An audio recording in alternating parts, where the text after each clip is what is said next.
Hi friends, nomination గురించి మనం షార్ట్లో కూడా పెట్టుకున్నాం కదా. ఒక్క ఓటు పడ్డ వాళ్ళని కూడా కన్సిడర్ చేస్తే 11 మంది అవుతారని చెప్పుకున్నాం కదా. కానీ లాస్ట్కి బిగ్ బాస్ వాళ్ళు అదే చేశారంట. ఒక్క ఓటు పడ్డ వాళ్ళని కూడా కన్సిడర్ చేసి మొత్తాన్ని 11 మందిని నామినేషన్లు తీసుకొచ్చేసారంట.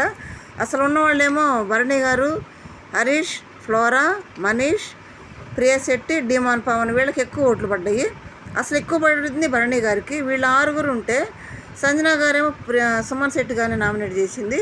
వీళ్ళు 7 అయితే ఒక్క ఓటు పడ్డవాళ్ళు సుమన్ శెట్టి, ఇమానియల్, రీతు, తనుజ, పవన్ కళ్యాణ్, వీళ్ళు కూడా కలిపి మొత్తం 11 మంది నామినేషన్లో ఉన్నారు.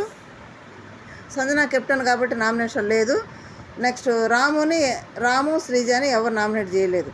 మొత్తం 11 మంది అయితే నామినేషన్లో ఉన్నారు. మరి ఇంతకుముందు కూడా మనం ఎవరిని చేశారనేది కూడా చెప్పుకున్నాము. ఇది సెకండ్ వీక్ 2వ వారం ఫుల్ నామినేషన్ లిస్టు అప్డేట్.